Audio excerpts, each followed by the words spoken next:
Bismillahirrahmanirrahim. Assalamualaikum warahmatullahi wabarakatuh. Alhamdulillahirabbil alamin wa bihi nasta'inu ala umurid dunya waddin. Wassalatu wassalamu ala asyrafil anbiya'i wal mursalin wa ala alihi wa sahbihi ajma'in. Subhanaka la ilma lana illa ma 'allamtana innaka antal alimul hakim. Rabbi shrah li sadri wa yassir li amri wahlul 'uqdatam min lisani yafqahu qawli, amma ba'du. Jamaah kaum muslimin yang dirahmati Allah Subhanahu wa taala, alhamdulillah kita bersyukur kepada Allah Subhanahu wa taala. Pada kesempatan kali ini Allah Subhanahu wa taala pertemukan kita kembali untuk kita melanjutkan mengkaji, membaca, menelaah satu di antara kitab yang ditulis oleh Al-Imam Hujjatul Islam Abu Hamid Al-Ghazali, kitab yang beliau beri judul Jawahirul Quran, Untaian Permata Al-Quran. Terakhir kita membahas tentang apa yang beliau sebut sebagai ilmu luar atau ilmu kulit dari ilmu-ilmu Al-Quran. Kita sekarang akan masuk kepada apa yang beliau sebut sebagai ilmu inti, yaitu ulumul lubab, ilmu inti dari Al-Quran. Artinya Al-Quran ini beliau bagi ilmu tentang Al-Quran terbagi menjadi dua, ilmu luaran atau ilmu kulitnya, kemudian ada juga ilmu inti, yaitu ilmu bagian dalam dari Al-Quran ini. Beliau mengatakan ulumul lubab wahiya ala tabaqataini, ilmu inti dari Al-Quran, dan dia terdiri dari dua tingkatan ilmu. At-tabaqatus sufla min ulumil lubab wahiya ulumul aqsam ats-tsalatsah. Yang kedua, at-tabaqatus sufla, yaitu tingkatan yang bawah dari ilmu inti Al-Quran ini, dan dia terdiri dari tiga bagian. Allati sammainaha at-tawabi' al-mutimmah, yang kami sebut sebagai ilmu-ilmu pelengkap.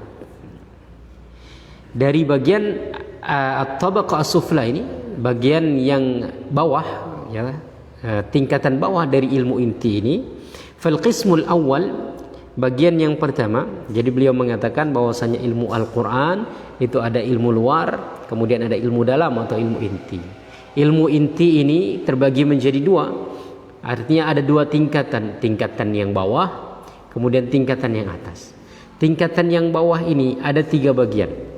Fal qismul awal, bagian yang pertama dari ilmu tingkatan bawah dalam ilmu inti Al-Quran ini, ma'rifatu qasasil Quran, yaitu ilmu yang mengajarkan kita pengetahuan tentang qasasul Quran, kisah-kisah, kejadian-kejadian, cerita-cerita yang disampaikan oleh Al-Quran.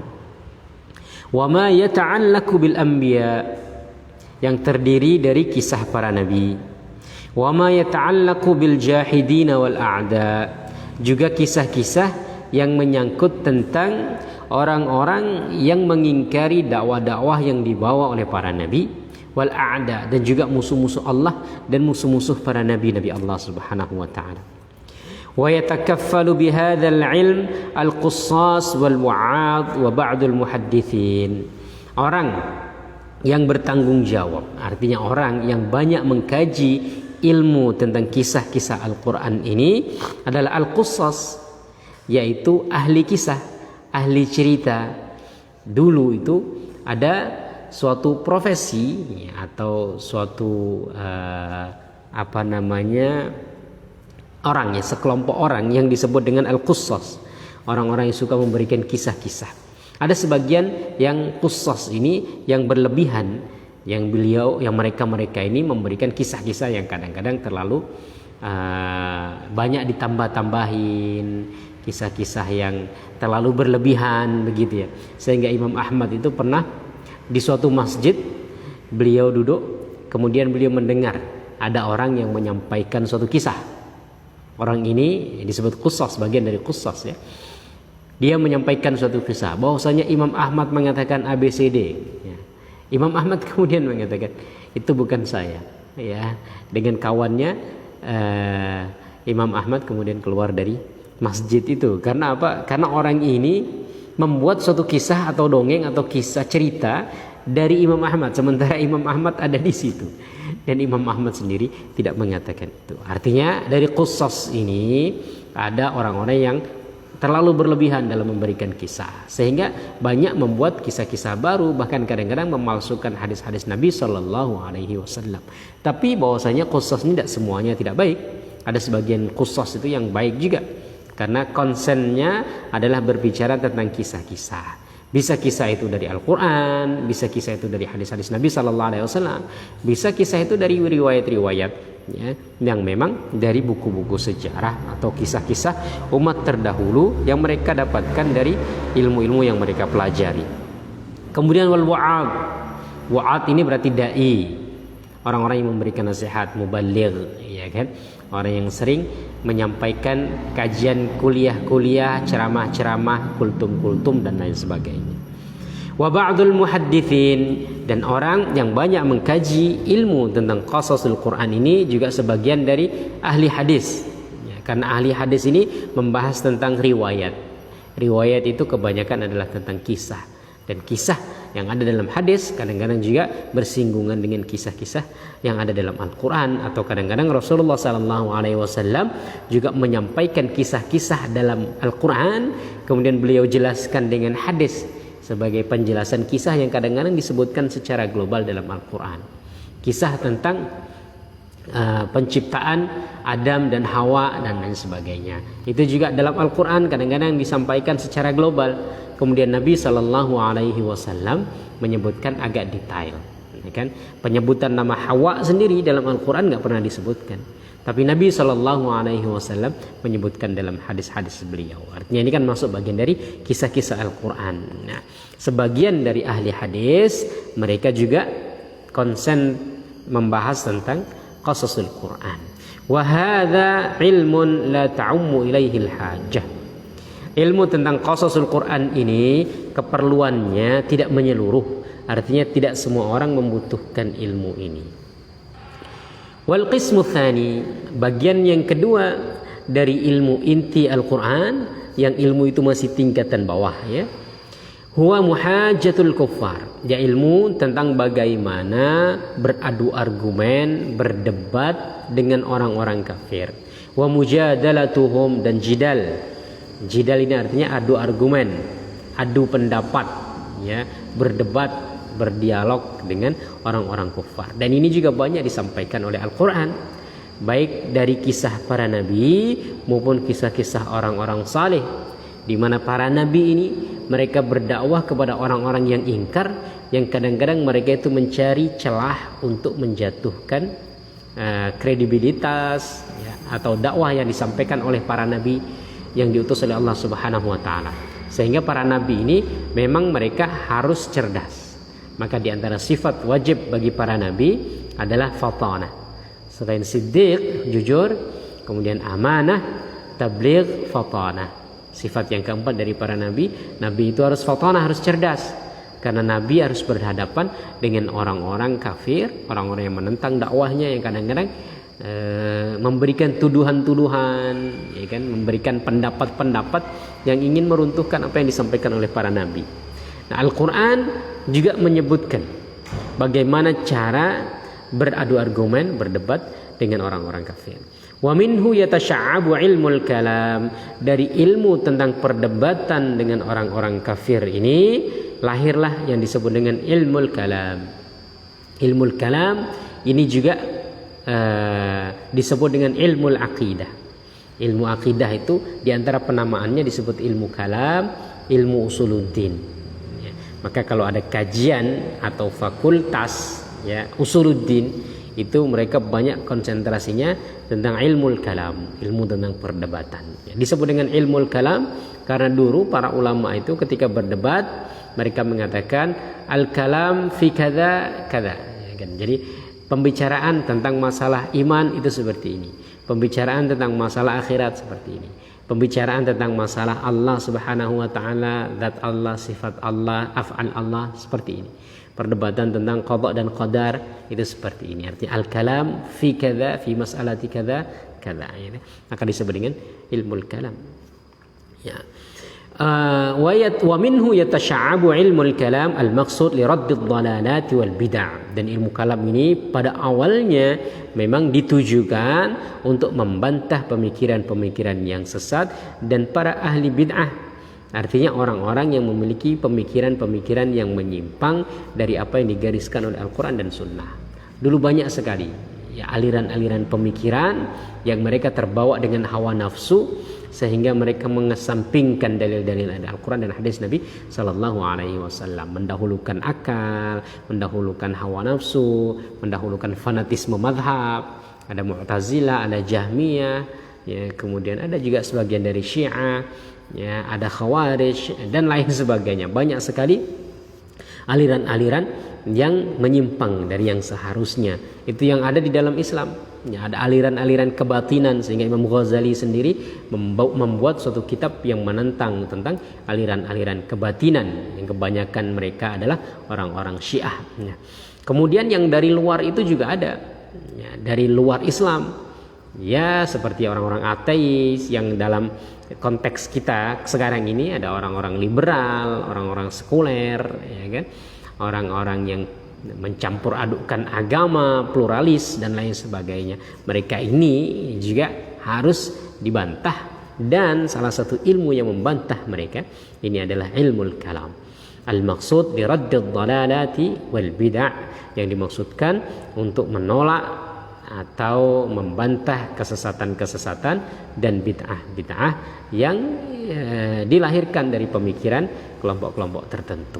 Wa izalati syubuhat, dan juga menghilangkan syubhat, tuduhan-tuduhan yang disampaikan kepada Islam yang dimaksudkan untuk meragukan umat Islam terhadap Islam sendiri.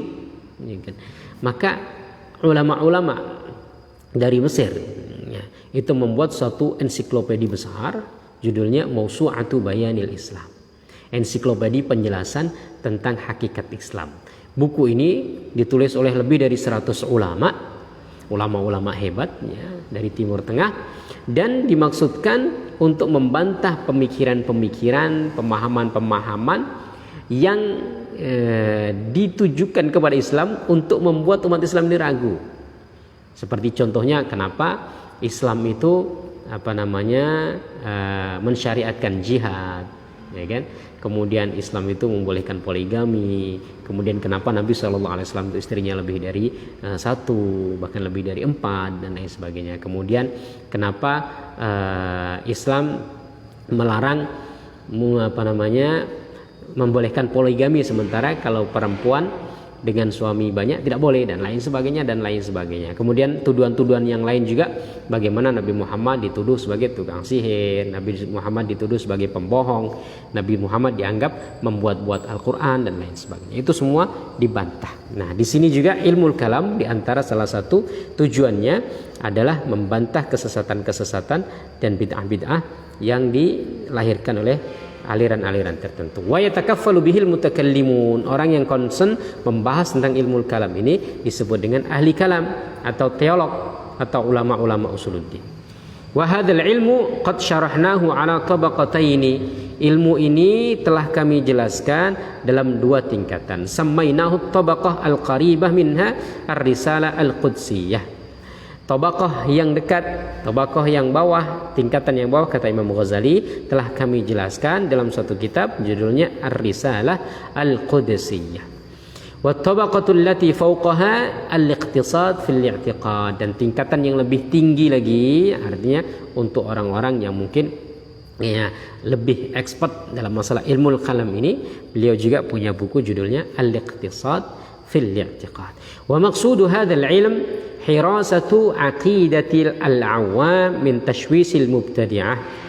Maksud dari ilmu kalam ini selain untuk membantah pemikiran-pemikiran yang menyimpang, kemudian bid'ah-bid'ah yang disampaikan oleh kelompok-kelompok yang menyimpang, itu juga untuk menjaga akidahnya orang-orang awam dari bisikan-bisikan, hasutan-hasutan atau godaan-godaan yang disampaikan oleh para ahli bid'ah. Artinya aliran-aliran yang tadi ya, yang sesat, yang menyimpang. Wala yakunu hadzal ilmu maliyan bi kashfil haqa'iq. wa bi jinsihi yata'allaqul kitab alladhi sanafnahu fi tahafutil falasifah. Imam Ghazali juga menulis satu kitab lagi judulnya Tahafutul Falasifah walladzi awradnahu fil raddi 'ala al-batiniyah fil kitab al-mulaqqab al-mustadhhiri. Beliau menulis kitab Tahafutul Falasifah untuk membantah para filosof. Jadi sebagian filosof ini karena terlalu mengedepankan nalar, terlalu mengedepankan logika sehingga kadang-kadang mengesampingkan dalil-dalil nakli dari Quran maupun sunnah Nabi Sallallahu Alaihi Wasallam. Sehingga Imam Ghazali punya buku judulnya Tahafutul Falasifah, ya, kehancuran atau keruntuhan para ahli filosof, para ahli filsafat atau filosof. Imam Ghazali mengkritik pemikiran-pemikiran mereka yang dianggap menyimpang. Bahkan dalam beberapa poin beliau menganggap pemikirannya mendekatkan kepada kekufuran atau bahkan membawa seseorang kepada kekufuran. Tetapi ada seorang ulama namanya Ibnu Rushd, beliau membuat satu kitab yang membantah kitab Imam Ghazali ini, judulnya Tahafutut Tahafut, kehancuran kitab Tahafutul Falasifah, karena beliau mengkantar pemikiran Imam Ghazali. Dan biasa itu ya, ulama mengkantar satu sama lainnya dengan buku-buku yang mereka lahirkan. Nah, Imam Ghazali juga punya satu buku yang membantah tentang aliran kebatinan. Ya, kebanyakan itu diikuti oleh orang-orang Syiah dengan judul yang beliau beli buku itu beri nama Al-Mustadhhir. Wa fi kitabi Hujjatul Haqqi wa Qawasimul Batiniyah. Kemudian juga ada buku Hujjatul Haqq wa Qawasimul Batiniyah. Wa kitabu Mufassalil Khilaf fi Usuluddin. Kemudian kitab yang lain penjelasan tentang khilaf, perselisihan dalam masalah usuluddin. Wa li hadzal ilm alatun yu'rafu biha tariqul mujadalah bal turuqul muhajjati bil burhan al haqiqi. Ilmu kalam ini ya, dengannya diketahui bagaimana cara seseorang itu berdebat, bagaimana cara seseorang itu menyampaikan hujah, argumen ya, dengan dalil-dalil, dengan alasan-alasan yang benar. Waqad auda'nahu kitab Muhiqqun Nadhar. Kami juga, kata Imam Ghazali, telah membuat suatu kitab yang kami beri judul Muhiqqun Nadhar, kitab yang membahas tentang cara-cara berdebat dengan baik, cara-cara menyampaikan argumen dengan baik.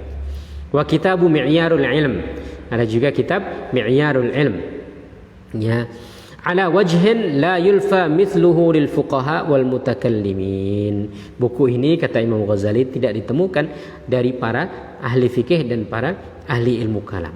Wala yathiqu bihaqiqatil hujjati wasyubhah man lam yuhid bihi ma ilman. Dan orang-orang yang tidak membaca kedua buku ini, tidak menguasai kedua buku ini, kata Imam Ghazali, yaitu kitab Muhiqqun Nadhar dan Mi'yarul Ilm, maka orang ini tidak dipercaya ya hujjah dan argumennya gitu ya. Artinya Imam Ghazali seakan-akan ingin menyampaikan, saya punya dua kitab. Yang kitab itu membahas tentang bagaimana cara berdebat dengan baik, menyampaikan argumen dengan baik, alasan-alasan yang ingin kita sampaikan dalam pendapat kita dengan baik, yaitu kitab Muhiqqun Nadhar dan Mi'yarul Ilm. Yang kitab itu tidak ditemukan ya, dari karangan para ahli fikih dan para mutakallimun. Dan orang yang tidak menguasai kedua kitab ini atau tidak pernah membaca kitab ini tidak bisa dipercaya bagaimana dia berhujjah dengan hujjah yang baik. Ini menurut beliau ya kan. Kemudian itu tadi bagian yang kedua dari ilmu inti yang tingkatan bawah.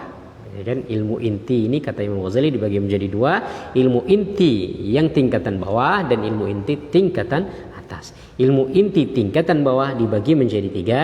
Yang pertama yaitu tentang qasas Al-Quran, yang berkaitan dengan kisah-kisah yang disampaikan oleh Al-Quran, baik kisah-kisah para nabi, kisah-kisah orang yang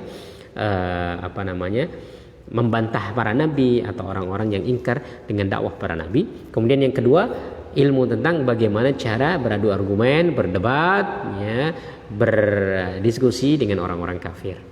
Kemudian yang selanjutnya tingkat bagian yang ketiga dari ilmu inti yang tingkatan bawah ini, ilmul hudud al-mawdu'ah lil ikhtisas bil amwal wan nisa, yaitu ilmu hudud, ilmu-ilmu tentang batasan-batasan atau ketetapan-ketetapan yang ditetapkan oleh Al-Quran tentang hukuman untuk suatu kejahatan atau suatu dosa, gitu.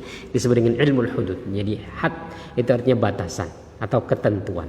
Ilmu hudud artinya ilmu tentang ketentuan hukuman, ya, untuk suatu dosa atau kejahatan tertentu. Karena dalam Islam ini tidak semua dosa itu ditentukan hukumannya. Banyak dosa yang tidak ditentukan hukumannya. Berbohong, dosa ini kita tahu ini dosa. Ini adalah suatu kejahatan. Tapi apa hukumannya nggak ditentukan oleh Al-Quran, ya kan? Tapi ada dosa-dosa tertentu, kejahatan-kejahatan tertentu yang hukumannya itu ditetapkan. Seperti contohnya mencuri dengan dipotong tangan, ya, kemudian orang yang berzina dengan dijald atau dengan dirajam, ya. Orang yang menuduh orang berzina dipukul 80 kali, dicambuk 80 kali. Minuman keras, khamar harus dicambuk dan lain sebagainya. Itu hukuman-hukuman yang ditentukan. Dan itu sekitar 5 atau 6 saja. Sebagian ulama ya menyebutkan 5 atau 6 saja. Termasuk diantaranya adalah qisas. Qisas ini adalah hukuman yang setimpal dengan kejahatan. Orang yang membunuh dia dihukum dengan dibunuh. Ya, orang yang menempeleng dihukum dengan tempeleng. Orang yang memukul dihukum dengan pukul, ya kan? As-sinnu bis-sinni wal anfu bil anfi, ya, wal udhuna bil udhuni, wal juruha qisas. Jadi dalam suatu luka ada qisas, ya kan? Nah, di sini ilmu yang ketiga, bagian ketiga dari ilmu tabaqah as-sufla min ulumil lubab, dari ilmu lubab adalah ilmu tentang hudud yang berkaitan dengan harta dan perempuan. Lil isti'anati 'alal baqa' fi nafsi wan nasal, untuk menjaga diri seseorang dan juga menjaga keturunan seseorang. Artinya kita, jiwa kita, diri kita, nyawa kita ini dijaga oleh Islam. Maka dalam Islam itu ada maqasidus syariah. Ada 5 hal yang harus dijaga dalam Islam ini, yaitu menjaga agama, kemudian menjaga diri, menjaga nyawa, menjaga akal, kemudian menjaga harta, kemudian menjaga harga diri dan keturunan. Nah, dengan maksud atau tujuan syariat ini menjaga 5 hal ini. Ya. Kenapa kita disyariatkan berjihad? Karena harus menjaga agama. Agama ini dijaga.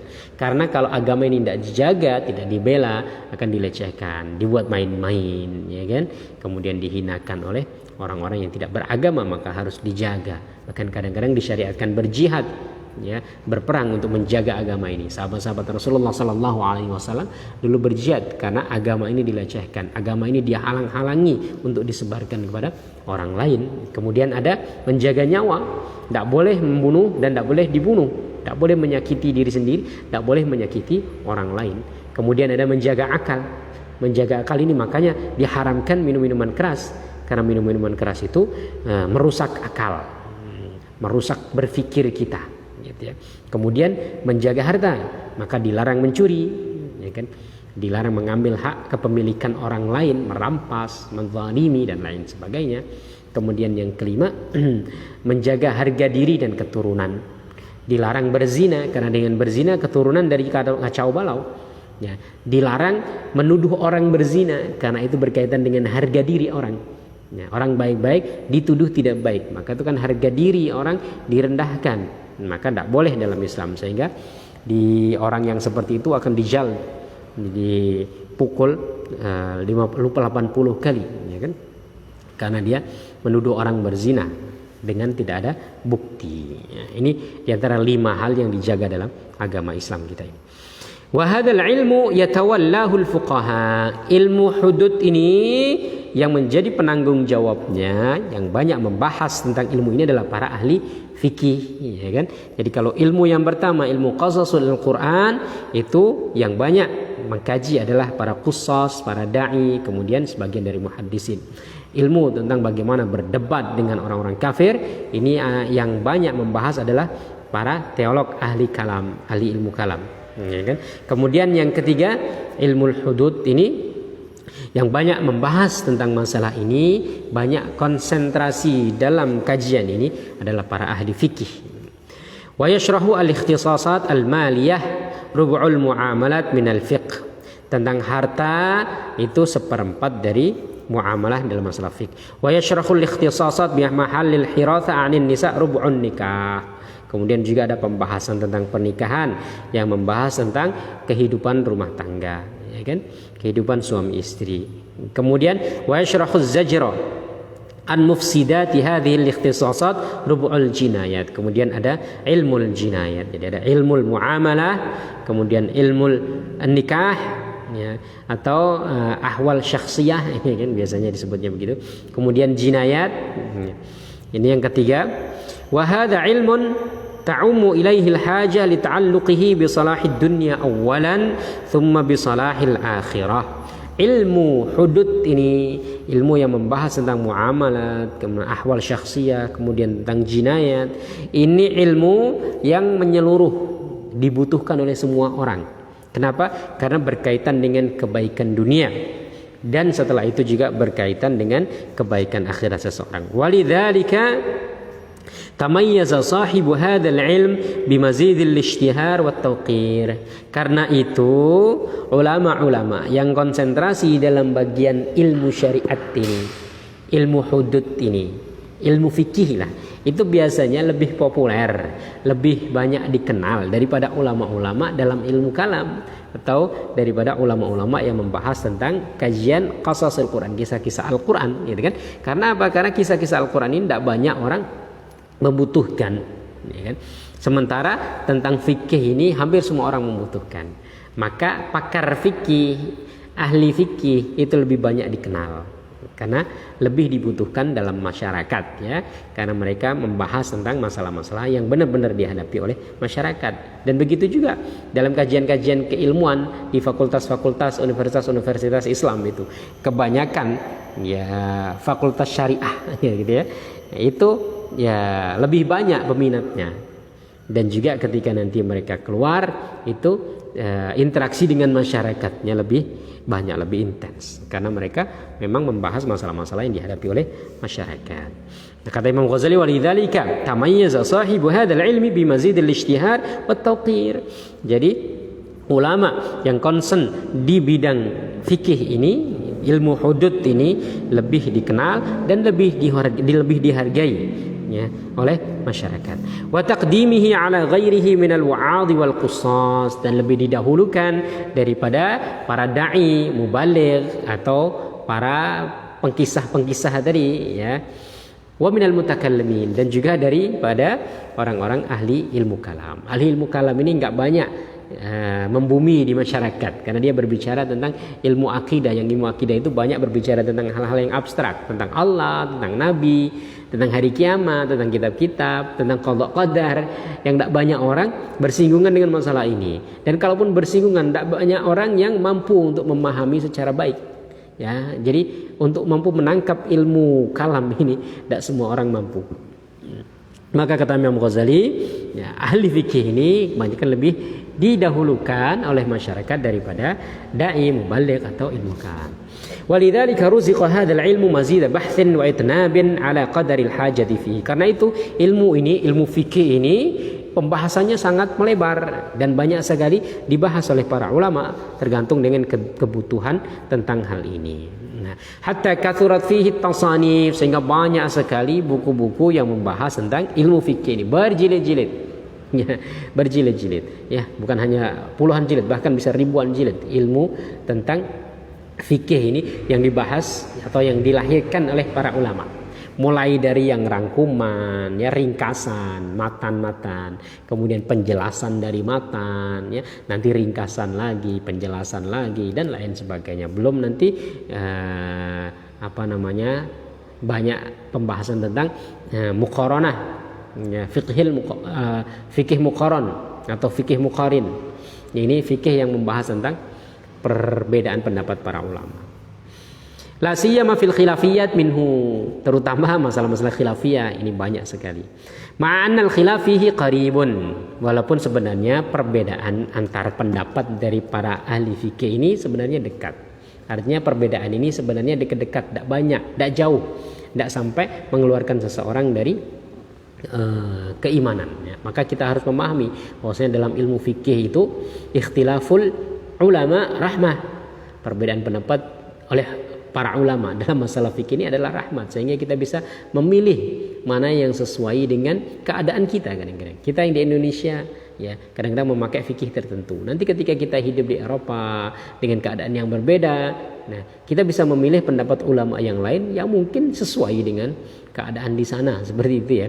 Sehingga ini memang ada rahmat, ada kasih sayang, ada kemudahan bagi kita. Wal khata' fihi ghairu ba'idin 'anis shawab, dan yang salah pun tidak jauh dari kebenaran.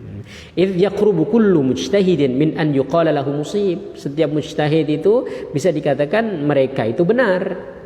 Au yuqala inna lahu ajran wahidan, atau dikatakan bahwasanya mereka dapat pahala satu. Mujtahid itu enggak ada yang salah.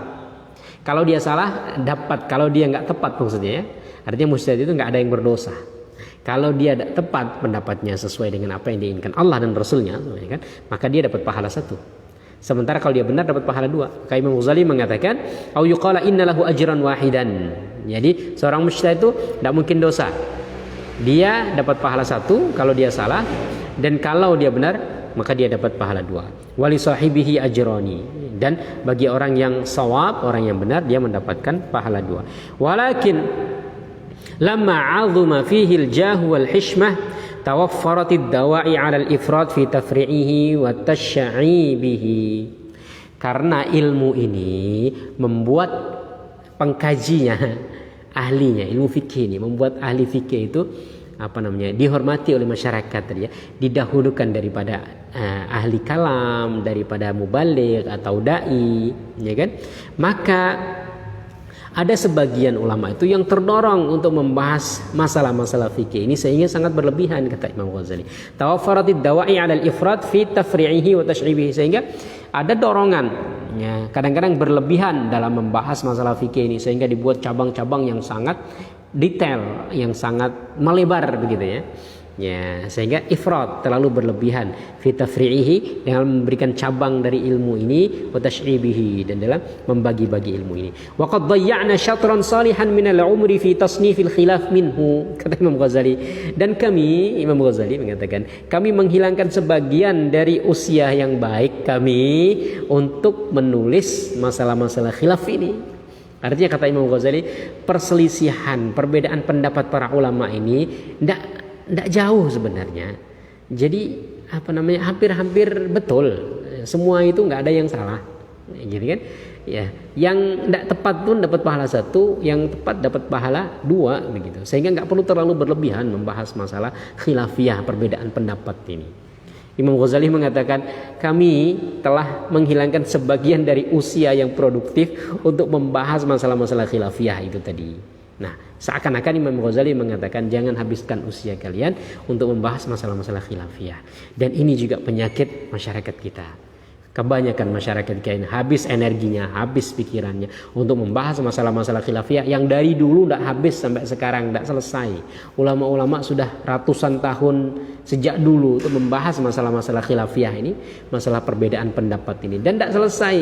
Tidak ada kata satu, ya kan? Kita sampai sekarang masih juga membahas masalah itu, dibesar-besarkan lagi, diangkat lagi, sehingga kadang-kadang masyarakat awam justru terpecah, ya, membuat saling menyalahkan satu sama lain. Maka tidak perlu banyak menghabiskan umur untuk masalah-masalah khilafiyah. Sudah, kembali kepada pendapat masing-masing, punya pegangan ulama masing-masing, ya kan? Tidak perlu saling menyalahkan. Yang berpegang pada ulama A silahkan jalankan, yang berpegang pada ulama B silahkan jalankan. Yang penting kita punya pegangan ulama, ya kan? Karena yang berbeda pendapat ulama. Kita sebagai masyarakat awam tidak bisa menyimpulkan suatu hukum sendiri kalau tidak memiliki ilmu-ilmu yang memadai untuk itu, gitu. Nah, kata Imam Ghazali, kami sudah menghilangkan sebagian dari umur yang produktif yang bagus untuk membahas masalah-masalah khilaf ini. Jangan sampai kita mengulangi apa yang telah disesali oleh Imam Ghazali. Wa sarafna qadaran salihan minhu ila tasanifil madhab wa tartibihi ila basitin wa wasitin wa wajizin. Kemudian kami juga telah menggunakan sebagian usia yang produktif, yang baik tadi itu untuk membuat suatu kitab. Ada basit, ada wasit, kemudian wajiz, pembahasan tentang fikih ini, yang ringkas, yang pertengahan, kemudian yang luas ya. Ma'a ighalin wa ifratin fit tasy'ib wa tafri', yang kata beliau kadang-kadang ya terlalu berlebihan juga dalam membagi-bagi cabang-cabang permasalahan tadi itu. Wa fil qadari alladhi auda'nahu kitab khulasatul mukhtasar kifayah. Dan kitab yang sudah kita tulis, yang kami tulis, khulasatul mukhtasar, itu sebenarnya sudah cukup ya bagi orang yang ingin mengetahui tentang masalah-masalah khilafiyah. Wa huwa tasnifun rabi'un wa huwa asgharu tasanif, dan itu adalah kitab yang keempat dari basit, wasit, kemudian wajiz tadi. Kemudian kitab yang keempat adalah khulasatul mukhtasar, itu kitab yang sangat kecil, itu cukup untuk siapa yang ingin mengetahui perbedaan pendapat tentang masalah fikih ini. Ya, nggak perlu membahas yang panjang lebar tentang perdebatan-perdebatan ulama. Biar ada ada orang yang spesialisasi di situ, silahkan begitu ya. Kita jangan ikut-ikut menghabiskan waktu, energi, pikiran kita untuk membahas masalah-masalah khilafiyah yang nggak orang pernah selesai, atau mengangkat lagi ya kan. Masyarakat kita ini kadang-kadang banyak mengangkat masalah-masalah yang dari dulu tidak pernah selesai dibahas oleh para ulama, seakan-akan mereka itu ingin menyelesaikannya. Ulama saja tidak selesai dari dulu membahas itu, masa kita mau menyelesaikannya. Walaqad kana al-awwaluna yuftuna fil masail wa ma ala hifdhihim akthar minhu. Ya, sebagian ulama dulu mereka memberikan fatwa pendapat tentang suatu masalah, tetapi apa yang ada di pikiran mereka itu lebih banyak. Artinya apa yang mereka tuangkan, apa yang mereka tulis, yang mereka sampaikan itu jauh lebih sedikit dari apa yang mereka hafalkan. Ada yang di pikiran kita. Artinya tidak semua yang mereka tahu itu mereka sampaikan. Wa kanu yuwaffaquna lil isabah aw yatawaqqafuna wa yaquluna la nadri. Dan sebagian mereka tawakuf dalam satu masalah. Kami tidak tahu mana yang benar, mana yang salah. Kami tawakuf ya. Kemudian sebagian lain ya diberikan yuwaffaquna lil isabah, diberikan Allah taufik tepat sesuai dengan pendapat yang benar. Wa yaquluna la nadri, sebagian mengatakan kami tidak tahu. Jadi ya, yang tawakuf kami tidak tahu. Dan mengatakan kami tidak tahu atau saya tidak tahu, itu adalah sebagian dari ilmu. Kata ulama kita dulu, nisful ilmi la adri, sebagian dari keilmuan seseorang itu adalah dia mampu mengatakan la adri, saya tidak tahu. Ya, jadi mudah-mudah mengatakan tidak tahu itu menunjukkan bahwasanya orang ini berilmu. Karena orang menjawab semua yang ditanyakan, menyampaikan semua yang dia ketahui yang ditanyakan kepadanya, itu justru menunjukkan mohon maaf kebodohan seseorang. Wala yastaghriquna jumlatal umuri fihi, mereka tidak menghabiskan umur mereka untuk membahas masalah-masalah yang tidak mungkin diketahui. Bal yastaghiluna bil muhim, mereka lebih menyibukkan diri kepada masalah-masalah yang penting. Wa yuhiluna dzalika ala ghairihim, kemudian menyerahkan masalah-masalah yang mereka anggap tidak penting atau masalah-masalah yang terlalu detail itu kepada orang lain. Ya mungkin ada orang lain yang ingin membahas ini. Saya membahas cukup masalah-masalah yang penting saja untuk saya ketahui atau yang penting dibutuhkan oleh masyarakat. Fa hadza wajhu insyi'abi al-fiqh min al-Qur'an, dan inilah alasan ya, artinya jalur bercabangnya ilmu fikih dari Al-Quran.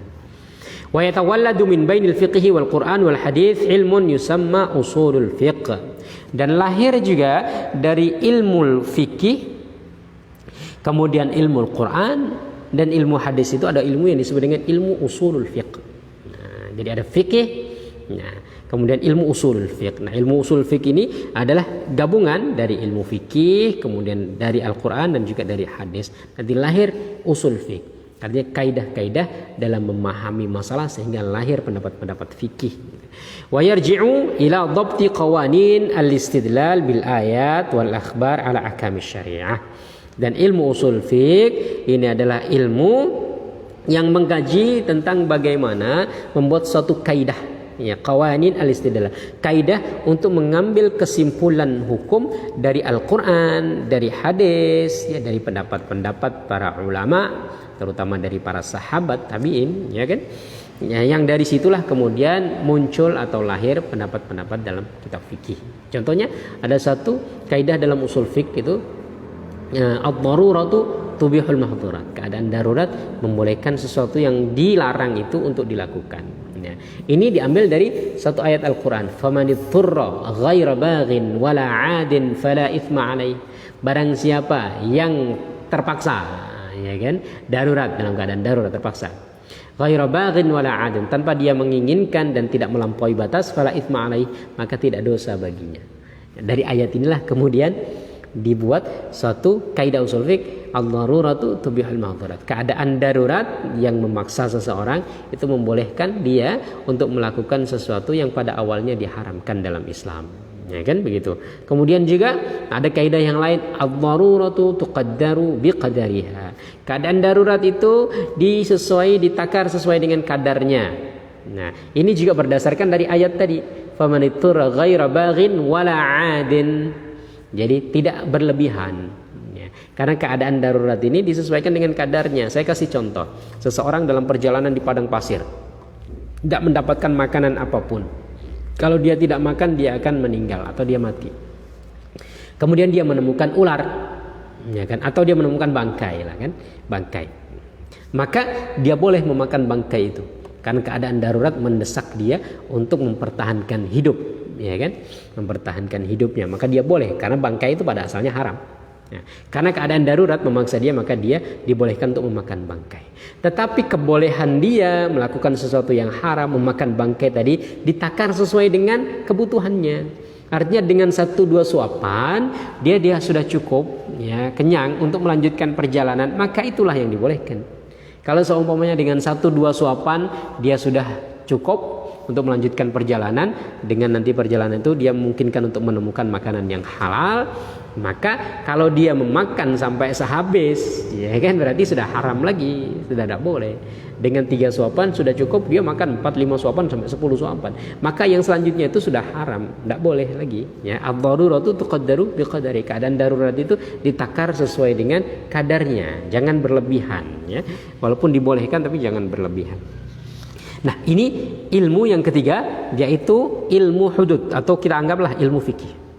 Tsumma la yakhfa 'alaika anna rutbatal qussas wal wa'ad duna rutbatil fuqaha wal mutakallimin ma damu yaqtasiruna 'ala mujarradil qasas wa ma yaqrubu minha. Tingkatan pengkaji ilmu inti yang bagian bawah ini, ya. Kita ulang lagi, jadi Imam Ghazali menyebutkan ilmu Quran itu ada ilmu luar, ilmu kulit, ada ilmu inti atau ilmu dalam. Nah, ilmu luar sudah kita singgung pada pembahasan sebelumnya. Ilmu inti ini dibagi menjadi 2 juga, ilmu yang tingkatan bawah, ilmu tingkatan atas. Kita hari ini masih membahas tentang ilmu tingkatan bawah yang terdiri dari 3 bagian, yaitu ilmu qasas atau ilmu qasasil Quran, ilmu tentang kisah-kisah Al-Quran. Yang konsentrasi dalam kajian ini yang banyak membahas dari ilmu ini adalah para qusas wa'ad, para ahli kisah, sejarawan, dan juga para da'i atau mubaligh, begitu, ya.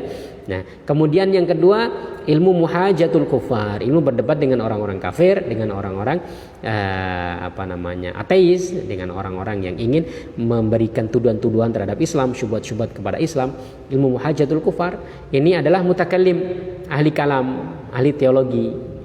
Kemudian yang ketiga, ilmu hudud, ilmu tentang batasan-batasan, hukuman-hukuman, ketetapan-ketetapan dalam kajian fikih, dalam masalah-masalah kehidupan sehari-hari, gitu, ya.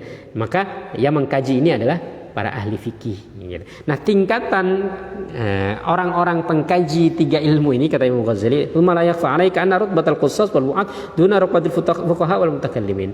Yang paling rendah dari tingkatan 3 ilmu ini, 3 pengkaji dari ilmu ini adalah al-bu'ad wal muballigh, al-bu'ad wal qussas, yaitu ahli kisah dan wa'ad, dan ya, penceramah atau dai atau muballigh. Ini yang paling rendah tingkatannya. Mereka itu di bawah tingkatan para ahli fikih dan mutakallim. Madamu yaqtasiruna 'ala mujarradil qasas wa ma yaqrubu minha. Selama mereka hanya membahas tentang kisah-kisah Al-Qur'an saja. Wa darajatul faqih wal mutakallim mutaqaribah. Derajatnya ahli fikih dengan mutakallim, ahli ilmu kalam, dengan teolog itu berdekatan. Lakinnal haja ilal faqih a'am, tetapi kebutuhan terhadap ahli fikih itu lebih menyeluruh, lebih banyak, lebih dibutuhkan oleh masyarakat luas. Wa ilal mutakallim asyaddu wa asyad, tetapi kebutuhan kepada ahli ilmu kalam, kepada teolog itu lebih penting gitu ya. Kebutuhannya lebih penting kepada ilmu kalam karena ini menjaga akidah kita, menjaga keimanan kita, menjaga keyakinan kita. Tetapi kebutuhan yang secara menyeluruh lebih dibutuhkan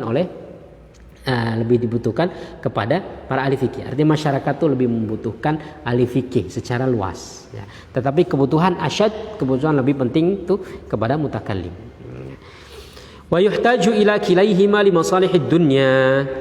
Untuk kebaikan masalah dunia, kemaslahatan dunia itu dibutuhkan keduanya. Artinya dibutuhkan para ahli fikih dan juga para ahli ilmu kalam atau para pengkaji ilmu akidah. Ammal faqih falihifdhi ahkamil ikhtisasat bil ma'akil wal manakih. Ahli fikih ini tugasnya untuk menjaga hukum-hukum yang berkaitan dengan makan, minum, pernikahan. Wa ammal mutakallim falidaf'i dhararil mubtadi'ah wal muhajjah wal mujadalah. Sementara ahli kalam, teolog ya, orang yang concern dalam bidang akidah itu dibutuhkannya adalah untuk menjawab ya, menolak bahaya-bahaya yang ditimbulkan oleh para ahli bid'ah dan juga orang-orang kafir, bagaimana berdebat dan bagaimana menyampaikan argumen.